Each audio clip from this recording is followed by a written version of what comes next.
Welcome everybody to my Insights channel. Steve here. I hope you will enjoy today's program.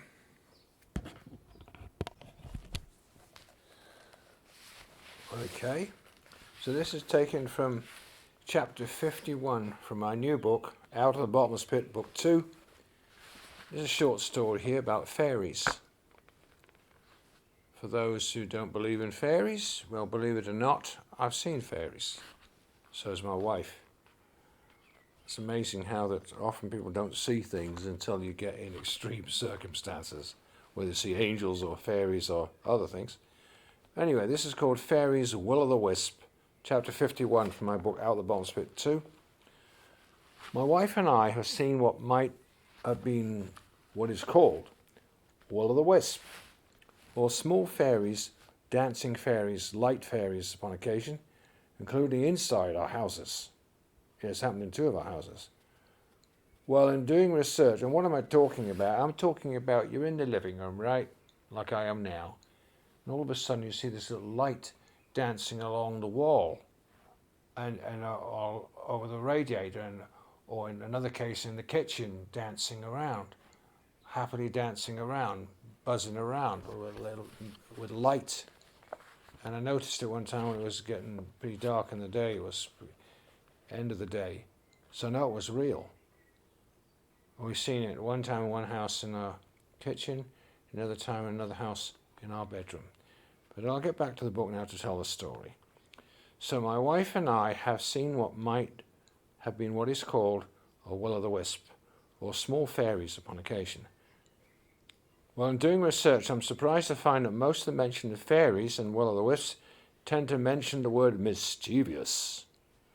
The truth is that my wife and I have both seen something described as a will-o'-the-wisp, like fairies of light, but in our case, they're too small for us to identify what they look like. They just look like a light that's dancing around. The truth is that we've definitely seen something. But in our case, what we saw was not mischievous, but it was an encouraging little light or spirit, a happy spirit, like a small fairy of dancing light along the wall in our house. I first noticed it when I was by myself in one of the houses we lived in. I will point out here, for those who know more about these topics, we ourselves happen to live on the ley lines, which are rare. There's only 10 of them on the planet. They happen every 2,500 miles latitude. But you'll find if you live very close to ley lines that you tend to have more paranormal experiences. That's a fact. Whether it be UFOs or whether it be seeing things, you tend to see a lot more when you're close to the ley lines. And they've built lots of buildings in the past on the ley lines for whatever reason, whether it be cathedrals or city halls. Somebody somewhere knows something about the ley lines. Goes down the backbone of the UK, and then there's another one to the west of us there on the North Atlantic Ridge, and then the next one is over there in the United States, east coast of the United States, where also you had the Philadelphia experiment, and if you go south of that, that's where the Bermuda Triangle is. So there's mysteries wrapped up in these ley lines, and it is true that here, where I live, this was a big UFO spot in the 90s, big one. And not only that, but I've mentioned before, we've seen many, many things here. There's many things we've seen that seem out of place, from 5 times seeing UFOs, and there's some local girls here swear they saw giants here 20 years ago. Massive giants that ran for their lives. But as I explained in another audio, I think they were seeing into another dimension. But when you're close to ley lines, that's what happens. You get these crossover of events. I think sometimes you can see into another world, a lower world, I think it is. The underworld. But anyway, on this occasion, we're seeing something nice and positive, some dancing fairies. Like I said, I first noticed it when I was by myself in one of the houses that we lived in around the year 2000. That's when all our children were at home. My wife and I also saw the same type of fairies of light 10 days after her serious accident on November the 10th, 2015. Yes, my wife had a very, very serious accident, which you can read about in this book, Out of the Bottomless Pit 2. It has her testimony, about 20 pages long, on what happened to her when she had a very serious fall off the stairs of the attic and hit her head on the top of the banister And you can imagine the damage that did, unfortunately. And she had serious concussion after that. And now 8 years later, she's never fully recovered from that serious accident.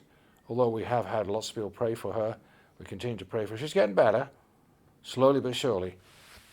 But that was a very serious accident. And about 10 days after that accident happened, that's when we saw these encouraging little fairies dancing around our bedroom. Well, I'll get back to the book here, or what I said back then in the book. So, my wife and I also saw the same type of fairy of light 10 days after she had her serious accident and concussion, and she was very ill in bed. This fairy danced along the wall happily and then shot at a right angle right into our bathroom in our bedroom. I remember I ran after it trying to find it, couldn't find anything. And Jesus said, "Wherefore by their fruits ye shall know them." The effect that the fairies of light of dancing will-o'-the-wisps had upon us was to encourage us at the time. My wife just told me that an angel has told her that he allowed the fairy to come, be an encouragement to my wife when she was very sick. It was amazing as we both saw it. Like I said, I tried to locate it, but thinking, oh, it must be a car lamp or something, trying to explain it away in our darkened room.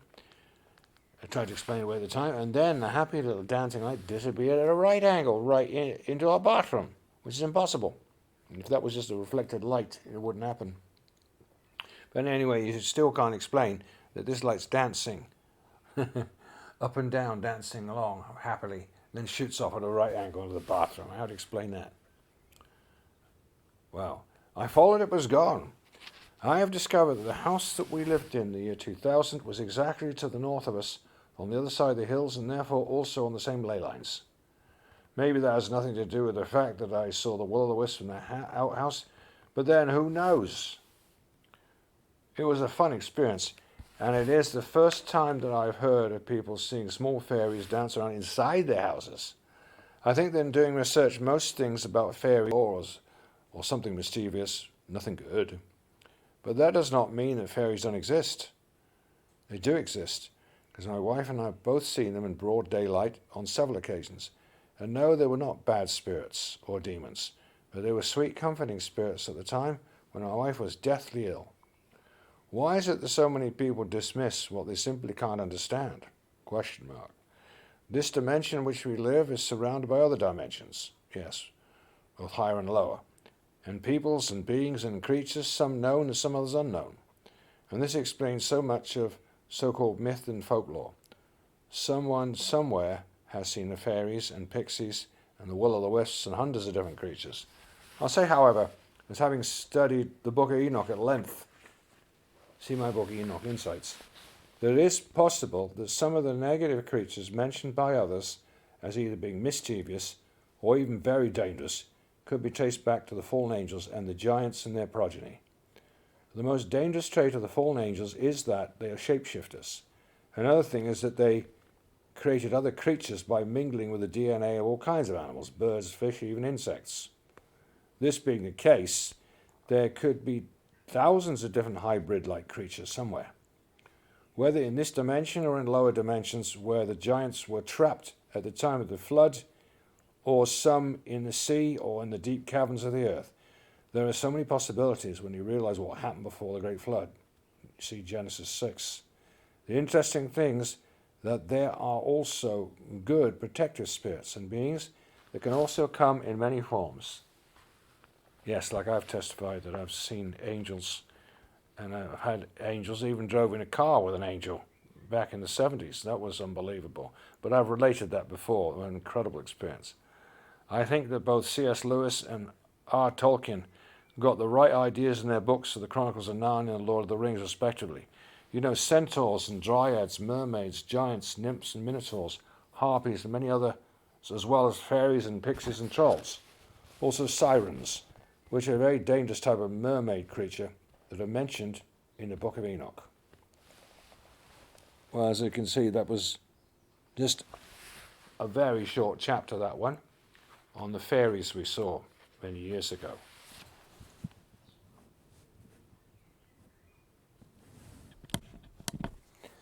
So I'll read you another short chapter here. This is on UFO'S, chapter 49 from my book. Many people quote from Ezekiel chapter 1 and 10 concerning UFOs or God's own flying chariot, or chariots of the gods, etc. Are there other verses in both the Bible and Apocryphal books, such as the book of Enoch, talk about UFOs? If so, what are UFOs? Are they good or evil, or are they both? Is it just possible that there are in fact both spiritual and physical UFOs, the physical ones being the imitation of the spiritual ones? Let's start investigation by looking at the beautiful, mysterious book of Zechariah in the Bible. Yes, and I mentioned this last audio. Zechariah chapter 5. The first part of Zechariah chapter 5, I believe, is talking about UFOs, prophesied 2,500 years ago. First of all, a few Bible verses, Zechariah 5, 1 through 4. Well, I read those to you the other day, so I won't do it again now, but I'll just mention a bit more here. Enoch Insights chapter 108. Yes, I mentioned that also. But I think that what's important is to know what happened in Zechariah 5, as I related last time. Very important to study that chapter. That's just amazing. Well, you can read more about Zechariah 5 in chapter 49 of my new book, Out the Bottomless Pit 2. Well, thanks for listening, everybody. I do encourage everybody to get my new book, Out the Bottomless Pit 2. I've got 2 paranormal supernatural books, Out the Bottomless Pit 1 and 2, and I also have 7 insights books which are based on the Apocryphal books. So I do encourage you, please do get my books, and get them and read them now while you got the chance to, because only God knows what the future is going to be. Personally, I believe that eventually they're going to stop the Bible, and they're going to stop all Christian writings, and they're going to try and put a stop to the truth of the Word of God for a season, under the Antichrist and under the New World Order. And that is exactly what's coming soon. So that's why I'd say to people, make sure you've got some good Christian books to read, some books, and as one has wisely said, what you need most of all is have the Bible and the Apocryphal books that used to be in the Bible until 1885, the King James Version of the Bible. Know those books and you'll have a lot of wisdom. The time to get hold of good books is now, before you can't get them, or they become against the law of the future Antichrist system and New World Order. Just tune in to what people like Klaus Schwab says in the World Economic Forum. They just declare they want to get rid of the Bible. They want AI to write a new Bible. That just came out this week. These are the people who own all the money in the world and their councils. They want to get rid of the Bible and replace it by AI Bible, wherein there's no emotion, no feelings, no God, no love. Because obviously they're trying to pull people into becoming just zombies, robots, with no feelings. So get hold of my book, talk about stuff like this, and Out the Bottomless Pit 2. Thanks for listening. Bye for now.